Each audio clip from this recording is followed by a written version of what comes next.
Okay, back as promised. Move the camera, and I'm going to tilt it down when I start cooking. Um, mise en place. Mise en place, you should know that word, all right? You can make potato pancakes. A little flour, little eggs. There's the flour. I'll tilt it down. I might put a little apple in there too. It's really, because I peeled it, I could use it for something. It was small diced, and they are shredded in there. I prefer small dice with the onions and onions and oh, we have some cheese. Cheese is a good thing in there. Let me check that. Oh yeah, I got some shredded cheese. It's just a commercial grade shredded cheese. I said I had quesadillas the other day, Mexican sandwiches, I guess you could call it a sandwich.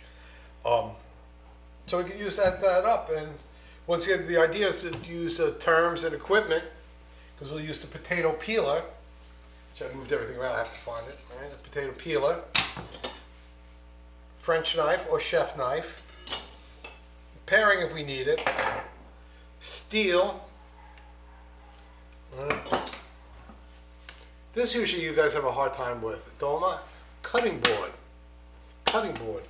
And we have different types. I mean, this is a household one. At school we have the large wood ones or the plastic ones. This is what you call a bread board. A bread board. It's for serving, obviously, like a baguette on it. You wouldn't really chop onions or anything on that, or garlic. Oh, garlic! I got some frozen garlic. I don't have any fresh garlic. But this is a grandma style garlic. Actually, I like her garlic. She just kind of mashes it up. It's big pieces. So I'll cut some of that now. Let me tilt this down. So I guess we'll just start cooking. That seems about right. You're going to be missing my face, but that's okay. All right. One of the most dangerous things to cut anywhere in the kitchen is frozen items, because they're hard and things like that. So you have to be very careful and work slowly on it. Garlic, be like, oh, Leon's back. I'm going to put that in the bowl. Leon, come over here. Say hi to come here. You want a treat? There's a boy.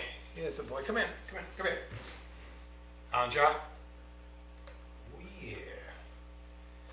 He's a good boy. Okay, there you go. Toodaloo. Go. He's a good boy. He's a very... Chindos are one of the best dogs, I tell you. They might be a little difficult to handle. They're very intelligent. So anyway, this is farm-grown garlic, and Grandma, she just smashes it up, which brings to another word.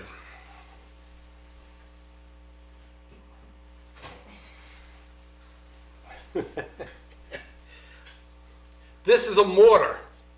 This is called a mortar, and the thing you use is a pestle. That's definitely not going to be in the vocabulary words, and I'll have to get back to you on the spelling on that. I should make my own list, because that list isn't complete. This is Korean granite. This is very, very nice, but very heavy.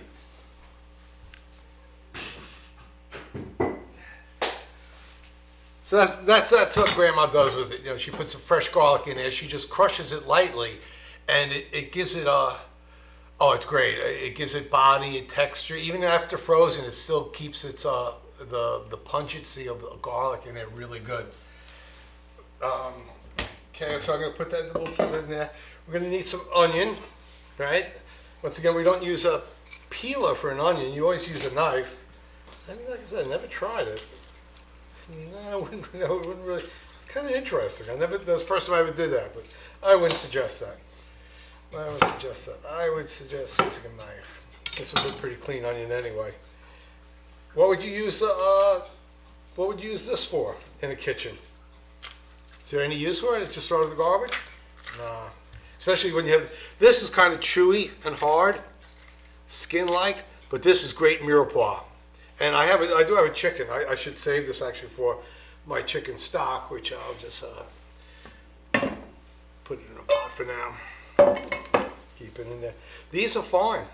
And a lot of French chefs they use the papery skin part. They use these in stocks, the French chefs. So once again, it depends who you work for. You don't take anything for granted. That's for sure. Taking for granted means like, oh yeah, we always throw that out. The French chefs they're very frugal. Frugal meaning in Korean salty. They save a lot of stuff. They really do, and it's very hard. Sometimes it's hard to work for them, right? So let's see the term. You'll peel the onion, peel and fine dice. Now this once again. Sorry, Kevin. I know you're well past this stuff, but fine dice means to cut everything very small, and it doesn't mean to mince, which I'm sure that word's in there too. Mince is more of a British term, but it means finely chopped. Let me just put that over there. So we're going to need, we don't have that much potato, which is too bad. We're going to use about this much potato. All right. So, can you see that? Yeah, so once again, you guys are already familiar with the correct way of holding a knife. I think you guys are third year, so you should be well past that point. So, once again, I'll check to see what you guys' majors are, because if you're hotel majors, we're going to use more front desk stuff. And then if you are cooking students, we're going to stick pretty heavy in the back of the house. So I'm going to fine dice this. Mincing would be really garu, very, very small, but we don't want to make it too small. We want even sizes. This might even be too much, and not for Koreans, but for Westerners, this is actually a lot of onion and a lot of garlic for these two little potatoes. Because once again, once I peel these potatoes, I'm going to lose about 10% of weight on these. So, I mean, in ounces, these are about 3 ounces, so we're going to lose a lot in there. So we're going to make it's going to be a little oniony, but that's okay. I don't think anybody complains. Not in this household. My wife loves onions. Now, too much onions obviously too much of anything is not good balance. So, potato peelers. Generally, like a tourné knife, like if you're going to tourné, you hold like this, and you tourné. Peelers are the same way. If you hold like this, you do this, it's going to get tiring. So you hold it in this part, and you draw across. Where's my seregi tong? Somewhere, back there. My garbage can. A cute little garbage can. All right, so. Yeah, definitely lose 10% doing this. Now, these parts are called the eyes of a potato, the eye of a potato. Yeah, I'm definitely losing more than 10%. I wish I had a scale. I don't have a scale here. It'd be interesting to do that. When I was in cooking school, we did that with a lot of vegetables. We weighed them and peeled them, and then, from hobaks, pumpkins to onions. So how much do you lose? Because a lot of times in the recipe you say use 2 potatoes or 2 peeled potatoes. It's very important how you read a recipe too, because if it says use 1 pound of onions, do they mean 1 pound of peeled onions or 1 pound of onions then you peel it? Because you lose 10% with this at least. Onions you can lose up to 15%. Carrots you lose 5 to 7%. The reason why I know these numbers is because when you're working in a hotel or restaurant and you're ordering food every day, you get a really good sense on how much you're going to lose, because a recipe calls for a certain amount, but not if it says 5 pounds of potatoes and you peel it, you're only going to, well, it's kilograms. Sorry, see, I'm thinking in pounds. Let's work kilograms. The recipe says 5 kilograms of potatoes. After you're all said and done, washing, peeling them, removing the eyes, getting them ready, you're going to probably end up with 8.5 kilos, maybe 9. It depends how well you skill the people. These have got much, much smaller. And that's called the edible portion, EP, edible portion. AP is as purchased. So when these came out of the box, how much they weigh. Take a knife, and once again, it's safer to hold it here than it is here. I know you might think it's crazy, but I'm going to try to remove the eyes on these things. And if you do it this way, it's kind of long. If you hold the knife like this, carefully, of course, you can just dig the eyes out very quickly and safely. And safely is a real important thing. Not only that as you, to yourself, but if I'm the chef and you cut yourself and you have to go home, that means the rest of the people are going to have to work more. And that's not good either. So safety is not only for yourself, but for your co-workers, because everybody's going to have to work more. So safety is everybody's concern. Okay. These are once again these are fresh this year's potatoes. They're pretty high moisture. I could feel there's a lot of water in there. So we're going to have to be careful with that. We'll have to deal with that carefully. And how we're going to do that, we're going to take the box grater. Right? Once again, we're talking about equipment. This is all about equipment. Box grater, large. This really makes paste. This is small, and this was slicing. I never used a slicer. I never really even tried it. This is usually used like for ginger and garlic and things like that, very, very small. But today we're going to use this size, and this is the size usually used for everything. See, let me move that off there. I'm left-handed, so I'll just do it right-handed now, so you can see what you're doing. Up and down, you see how it comes out. It gets a flat spot, you turn it on the side. Turn it again. Then it gets small and flat. You got to be careful. The grater itself is not very sharp. It's not going to cut you. But you're going to get down to a certain point that you really can't grate anymore.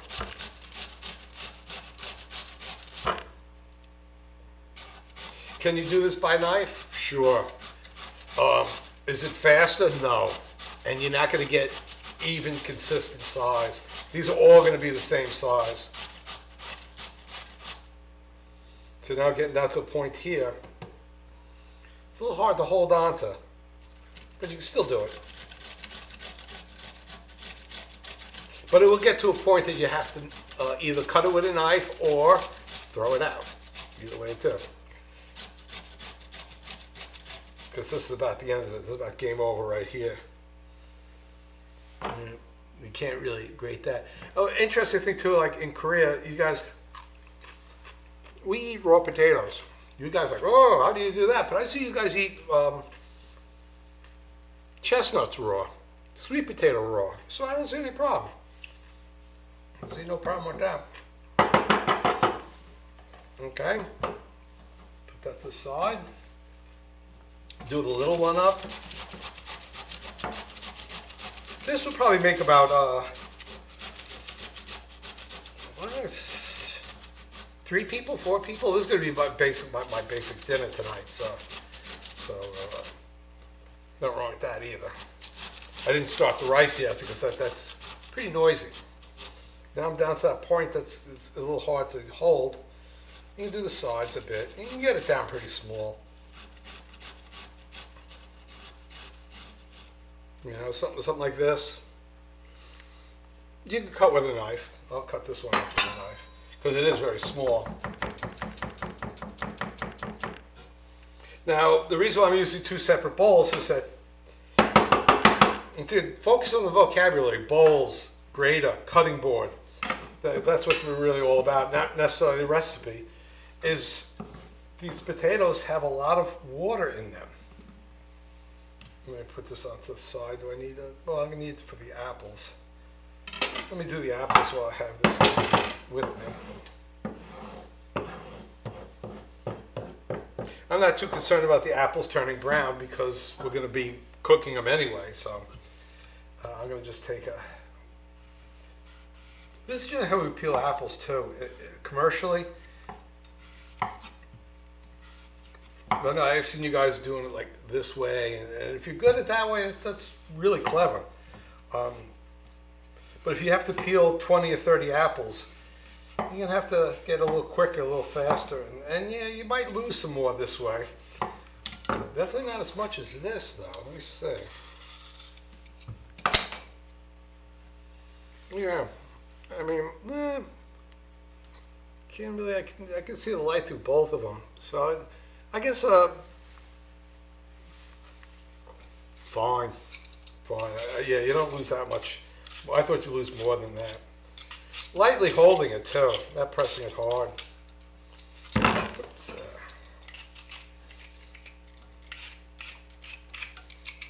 okay. The ends you're gonna have to cut off. We just need a little apple. Anytime you cook with fruit, the biggest problem you have with any kind of fruit is water.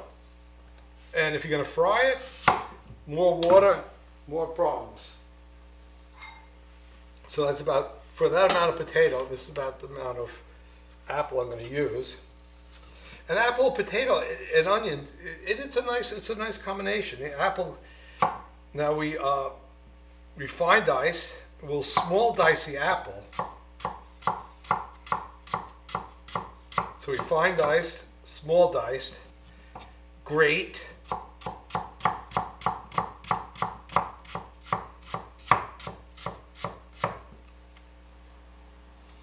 Mix the apple right in with the onions now.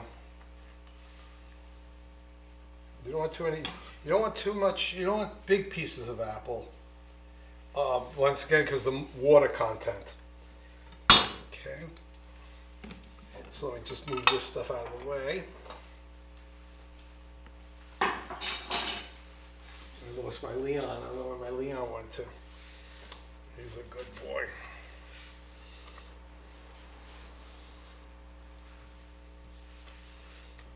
Now we're talking about moisture. And moisture in cooking is more of a problem than it sounds like. Anything, if you're sauteing, if it's too wet, you're gonna splatter. Splatter says it goes all over the place. You can cause a kitchen fire.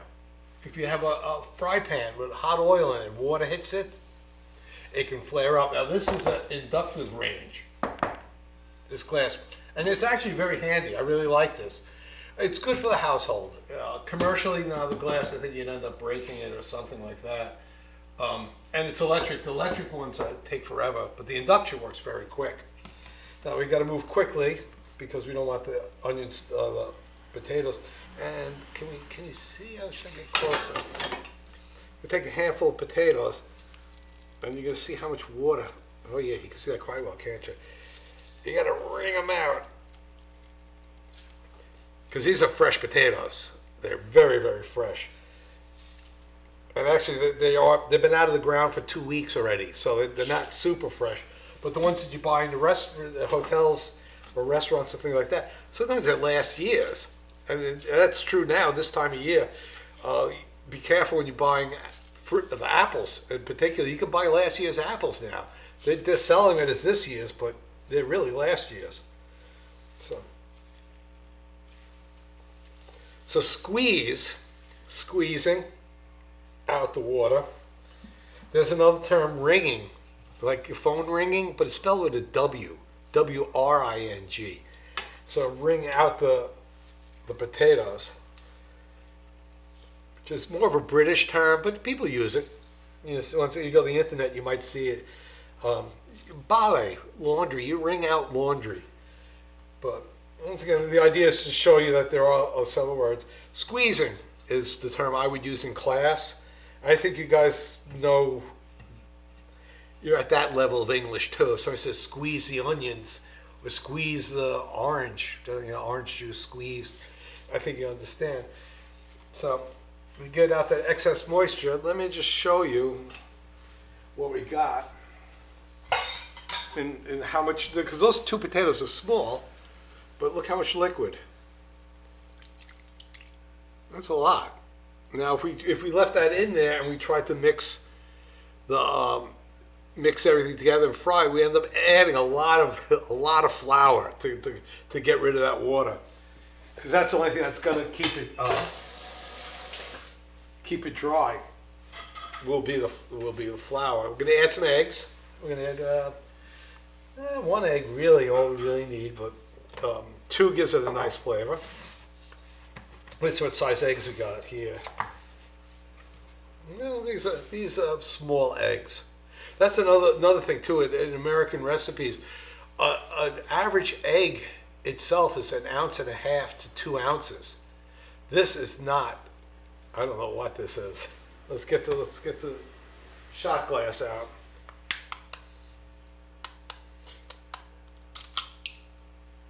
No, it's 1.5 ounces. I would give that 1.5 ounces. You can see it's not quite a full ounce, but yeah, no, that is.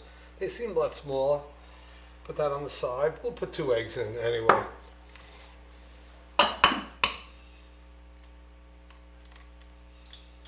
Now, one thing with Western style recipes too is carrots. With Korean carrots.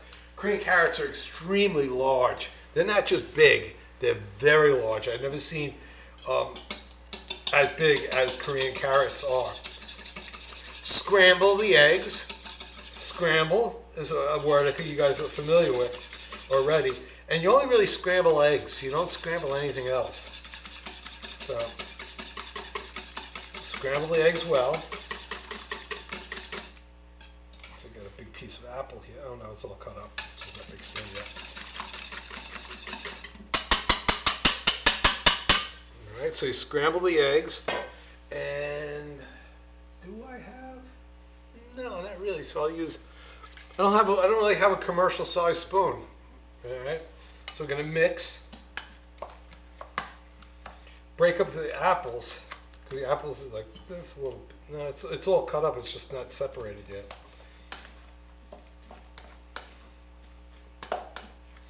So we got onions, apple, garlic, eggs, and potatoes in here. And it's a little soupy. A little soupy means it's a little wet, but that's okay because we're going to use flour. Adding flour to anything, especially if you've been in like French too, or you are currently in French too, a term called panada. Panada eggs and flour are very common panadas. They make things thick. Now we're going to use it. We use the eggs. Eggs when they cook, they act thick, but flour itself gives it body. Eggs give a lot of flavor, even though eggs themselves will make things a little stiffer. Going to preheat our pan. I'm going to use the cast iron pan because I say it is perfect for that. It might be a little large, but this is just kongirim, just regular oil, bean oil. Now this is a pan fried item, so you guys might look at it and go, oh, that's a lot of oil. First of all, this opening is pretty small. You can see that opening. That's fairly small, so it comes out a little slow. So it's not as much as it looks like. I'm going to season. And in my class, season, salt and pepper is always the term. Now, there's other things you can add in here too to spice it up if you want to. Now, usually I use this land salt, and that's sea salt. I do have sea salt. I use for a lot of purposes. A lot of, especially Korean cooking, I'll use that. When I first came to Korea, the salt tastes a little fishy to me. This kind of salt. It tastes like the ocean, which is a nice flavor, and it does go quite well with everything. But it's something that's very Western or very delicate in flavor, like potatoes are pretty delicate, I think. I use land salt. Land salt is fairly small and granular. You can't really see that, can you? Because of the lighting. It's small and granular, so it blends really well. It dissolves quickly. It blends quickly. As you see too, as you sit too, still more moisture now, especially when you add the salt, comes out of the onions, because onions themselves are very, very salty. So that's why it's very important to squeeze the potatoes out. Let me put the eggs over here, and let me get the flour. Now, once again, this is all about vocabulary. Mixing bowl, sprinkle, flour. You're not going to just drop it in because you're going to end up getting flour balls. How much you're going to need? Well, there's no real answer on that. These are very fresh potatoes, so they're going to take a lot more flour than, say, midwinter potatoes or spring potatoes. These are summer potatoes, so there's going to be a lot more. I did grow some potatoes outside the house here. They were really small, but they were delicious. They were very, very thin-skinned. Let's see, let me turn it towards you. We're almost there. It should be a little sticky. Should be a little wet.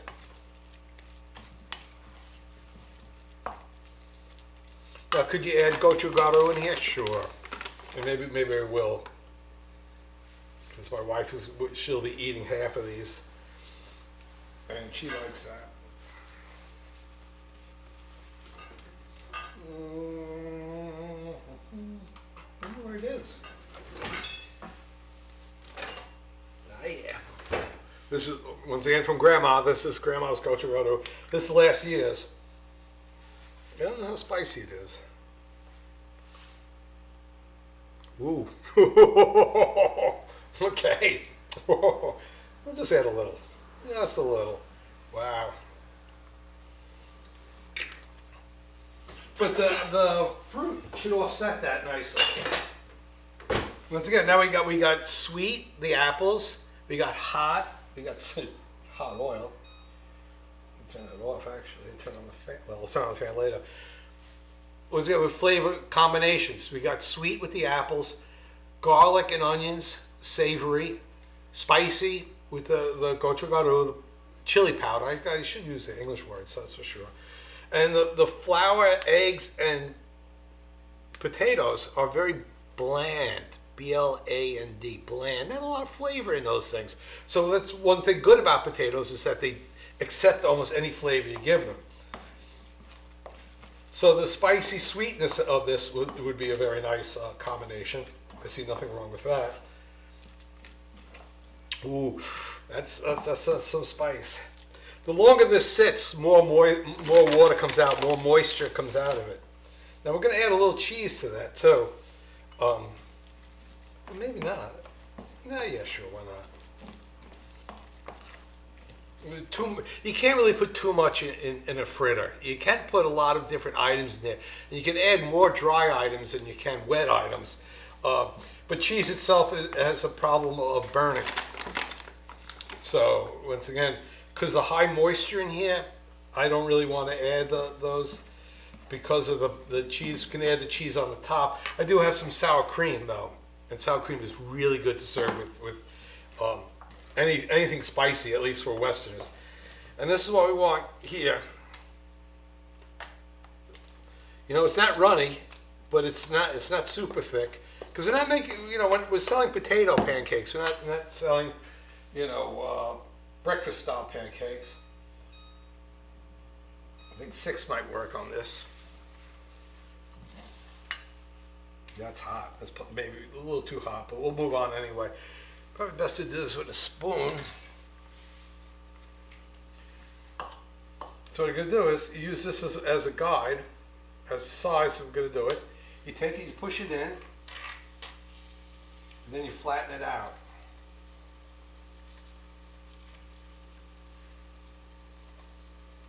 That's good temperature.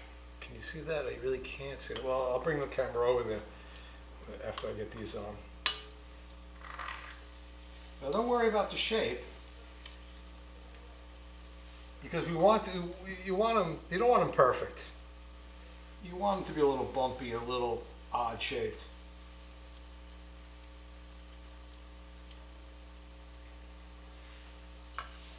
Okay, let me bring the camera over. Yeah, maybe I should move back over to here. Well, let's first but that's focusing. Camera takes a while to focus. Not clear at all, is it? Let's see, I got that down. Bring the camera over.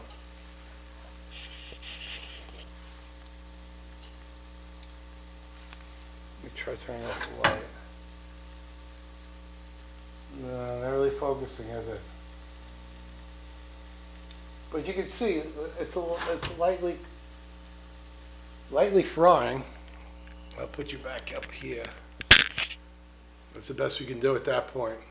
But you're not missing much at that point anyway. I think you guys are pretty well familiar with frying. If you ever used induction before, you realize how good it is. It heats really fast, and something like this thick heats faster. More metal, more heat, which is usually not the way things work. So I can turn this up higher and get these guys cooking a little quicker. Get my plate ready. As I said before, this is my favorite spatula. Spatula, weird name. Sukha! Oh, she's not here. Where'd you go? I don't know what the Korean name for this is. I really don't know. I wish I did know. But this is perfect for flipping that kind of stuff. Plastic and oil, it has a tendency to get a little wet there. I'm going to turn on the fan. I'll have to speak a little louder, but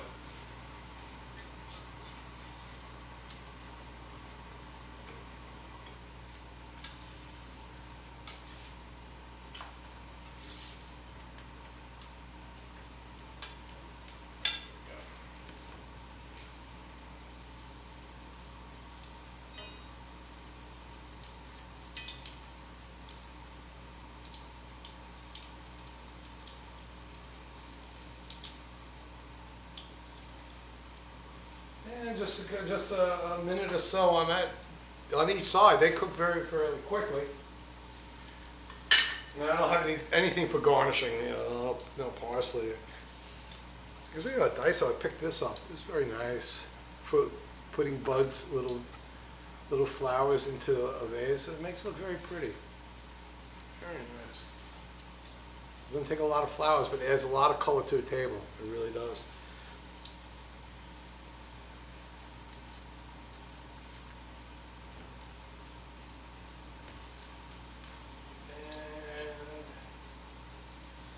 Just cook till golden brown.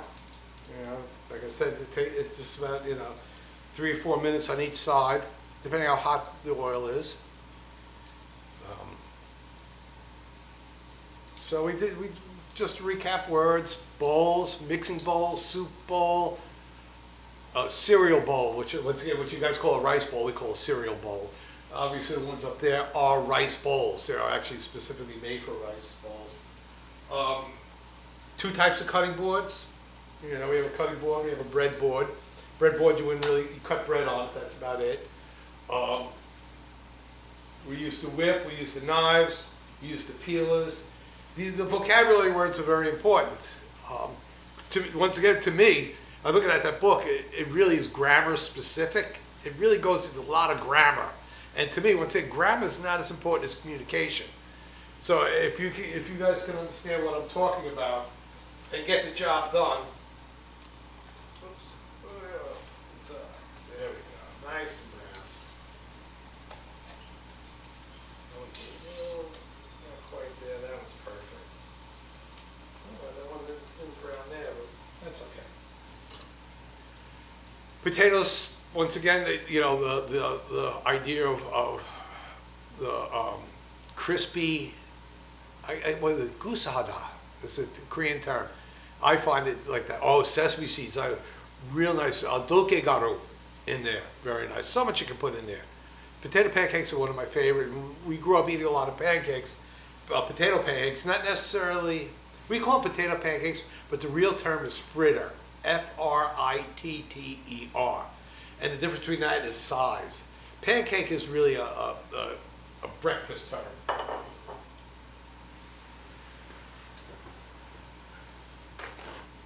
It's always good to, when you take them out, is to put them on some paper towel first.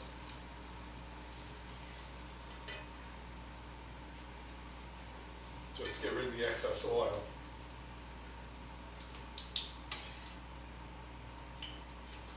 This one's a funny coloration, not very even.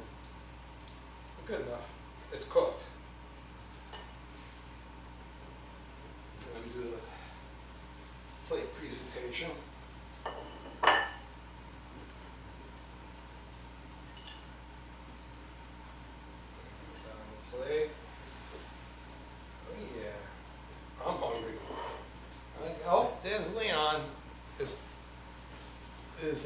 Mrs. Dalchenko there?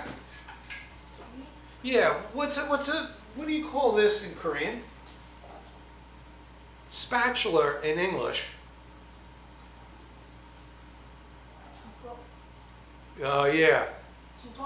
Yeah, but that's the wood one, namu. Usually made out of wood. Yeah, but that's a term I've heard before. Oh, okay, she doesn't know. Well, that's okay too. That's not her job. It's our job to do that, right? So a little sour cream on there.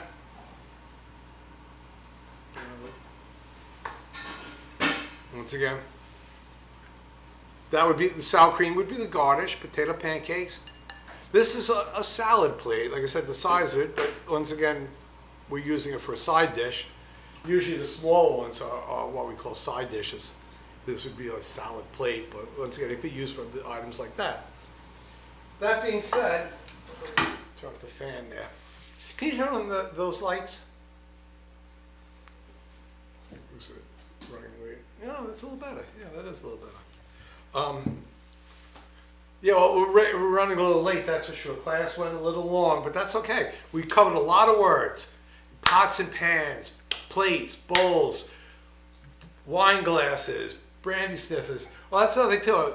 I call this a coffee cup, but this is a mug also, M-U-G. These are called mugs. Usually mugs are a little smaller, but once again, it's a mug or a coffee cup. A mug is more universal. You can put soup in a mug. So mugs are probably a better term. Whip, grater, steel, mixing. You need a lot of words, an awful lot of words. Okay. Signing off until next week, where we'll cover some more terms. I'll try to do some more live terms. Tell me what you think. You know, strainers. Yeah, we did a lot with strainers too. Different style strainers. But we could talk about that in class. This week, I think I should be saying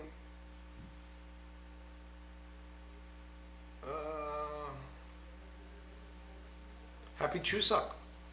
That's what I should be saying, because this is going to be Thursday's class, and then next Thursday we'll have class. We'll have class online next Thursday, but we're not going to have every class online.